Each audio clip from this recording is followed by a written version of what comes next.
pessoal, tudo bem? O Madem de Bragança Paulista aqui. E nós estamos com o nosso missionário, acabou de pregar na nossa igreja. Pega ele aqui, chefe. Missionário César, a missionária Jéssica e a missionária Radassa. Aí está aqui também o Matheus Acioli, que ele vai fazer algumas questões para o missionário agora. Aí ele vai fazer a entrevista aí. Pastor da comunicação da Umadem. Pai do Senhor, boa noite. Temos aqui algumas perguntas seletas que vamos fazer aqui para o nosso missionário. Primeira pergunta, missionário César. Esse senhor encontrou a dificuldade em fazer missões na Romênia? Muitas dificuldades. Sim. A primeira dificuldade é o choque cultural. É o fato de você estar em uma outra cultura, de que fala um outro idioma. Quando nós morávamos no Oriente Médio, os árabes normalmente eles são muito animados. Eles gostam de comida, eles gostam de mesa cheia. Já o europeu ele é muito mais reservado. E uma outra questão que foi muito desafiador para nós é a questão climática. O inverno na Romênia, na Europa, dura 6 meses. E durante esse período, uma boa parte é abaixo de zero. E tem algo que os cientistas falam que é a depressão climática.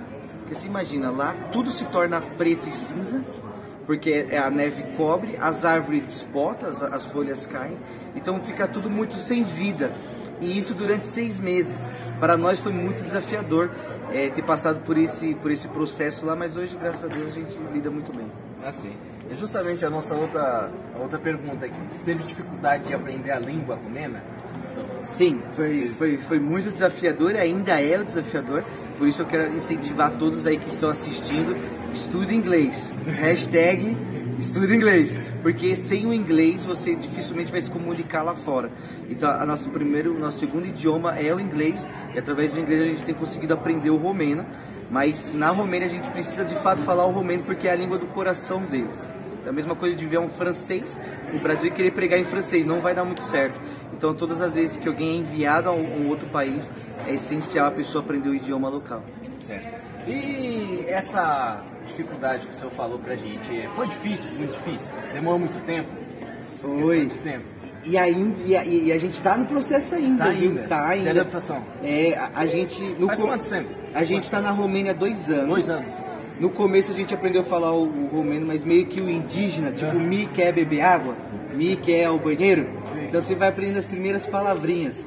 Hoje, graças a Deus, a gente já está bem avançado, mas ainda tem muito caminho a percorrer. Normalmente a gente se comunica no dia a dia em romeno, mas para pregar a gente prega com um tradutor, que traduz do inglês para o romeno. E o senhor sempre teve o desejo, o anseio de pregar a palavra de Deus, fazer as missões, ou foi um chamado? Rapaz, eu comecei, o meu chamado começou dentro da Fundação Casa, que antigamente era a antiga FEBEM. Então eu comecei pregando dentro das FEBEM. E a FEBEM de Itaquera, Tatuapé, FEBEM de Vila Maria, que antigamente era como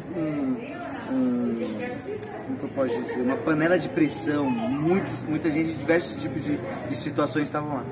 E começando na Fundação Casa foi que eu entendi o chamado de ir para as nações. Mas antes eu já pregava aqui nas praças, aqui em Bragança Paulista, e depois fui para as nações. Então foi desde sempre, né? É. A outra pergunta aqui. E dada a circunstância que a gente tá tendo aqui, tem saudade de vir para o Brasil? Tem. Muita saudade. Se um dia a gente vier para o Brasil, a gente tem um grande desejo de servir no sertão. No sertão do Brasil. Então esses tempos atrás a gente esteve em Pernambuco, no sertão do Pernambuco. E isso continua queimando no coração. Então se um dia a gente voltar, a gente quer servir de lá. E a saudade sempre da comida, de trocar ideia em português, porque às vezes as brincadeiras não são a mesma em romeno. Então a gente tem muita saudade. Os temperos, família, amigos, enfim, a gente sente muita saudade. E para fechar aqui, a última pergunta. E lá na Romênia, é fácil o acesso da igreja evangélica?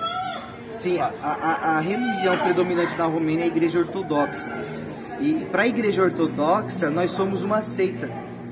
Então existe uma pressão familiar para que as pessoas não frequentem igrejas evangélicas, porque na mente de muitos cristãos ortodoxos, eles acham que nós temos uma cruz debaixo da igreja e que todas as vezes que a gente entra numa igreja evangélica, a gente pisa na cruz de Cristo. E isso gera medo no coração das pessoas, até que quando elas conhecem o evangelho e vê que isso de fato não é verdade. E se dá também a quantidade de perseguições, né? Devido a isso? Sim, perseguição, principalmente perseguição familiar, porque no Oriente Médio tinha perseguição real mesmo, perseguição a ponto dos próprios parentes matarem outros parentes por isso se tornaram cristãos. Mas lá na Romênia é como se fosse em Aparecida do Norte. Sim, sim. Tipo, há uma perseguição, mas uma perseguição mais familiar. Tipo, eu não quero mais conversar com você. Então acontece mais esses tipos de coisas na Romênia. Tá certo, aqui fechou as perguntas. E eu gostaria de, nesse encerramento, o senhor falasse a paz do Senhor lá pra gente. Antes de finalizar, qual o conselho que você dá para quem tem a chama no coração? Qual o conselho que você dá para quem está nos ouvindo? Excelente pergunta. Legal, missões não se trata de um lugar, não se trata de um destino, missões é onde você está. Então, ou você é um missionário ou você é um campo missionário, não tem outro termo. Então, todo cristão, ou ele é um missionário ou ele é um campo missionário. Então, ele precisa começar onde ele está. Eu não comecei nas nações, eu comecei em Bragança. Sim. Depois de Bragança, eu fui para o sertão do Vale do Jequitinhonha, e de lá então para as nações. Então, missões começam onde a gente está. Se você não é um missionário, certamente você é um campo missionário, eu vou ter que te evangelizar. É isso. Entendi. Também está aqui o nosso pastor presidente. Vem aqui, pastor, finalizar aqui a entrevista com o nosso missionário. Está passando aí umas informações para ele. Muito bem. Foi um prazer muito grande receber nessa noite o nosso missionário, irmão César, juntamente com a sua muito digna esposa, irmã Jéssica. Então, é Jéssica, né? Irmã Jéssica, vi que vocês entrevistaram ele aqui, mas em nenhum momento fizeram uma pergunta. Se aproxima aqui, por favor. Fica aqui nessa gravação. Muito bem, então é um prazer, conforme já falei, tê-los conosco. Vocês estarão retornando na próxima quarta-feira. Que a graça do Senhor Jesus Cristo continue abundantemente sobre vossas vidas e saibam que o nosso ministério está sempre apoiando a vocês na oração. Deus abençoe e tenha uma boa noite na paz do Senhor Jesus nesse dia 12 de setembro de 2021. É Dia Nacional de Missões, né? E Dia Nacional das Dá Missões. pra fazer aquilo lá? Vomezeu Savabinico Vuntes. Deus abençoe sua vida e sua casa em nome de Jesus. Então agora eu vou falar em japonês, responder em japonês. Enquanto ele foi no romeno, eu vou no japonês, né? Tá na Ciuana. E agora me deu branco. Ô Jesus! Deu branco nesse. Deixa eu branco depois. Anatauara Nipojin desu ka? Finalizar aqui, ó. Deus abençoe, missionário. Obrigado pela entrevista. Pessoal, isso é apenas o episódio 1. Logo mais vai ter outros episódios. A gente vai manter conexões aí. Sim. E sempre o missionário vai estar falando aí nas lives com a gente aí, tá bom? Deus abençoe, pega todo mundo aí. Uma boa noite a todos.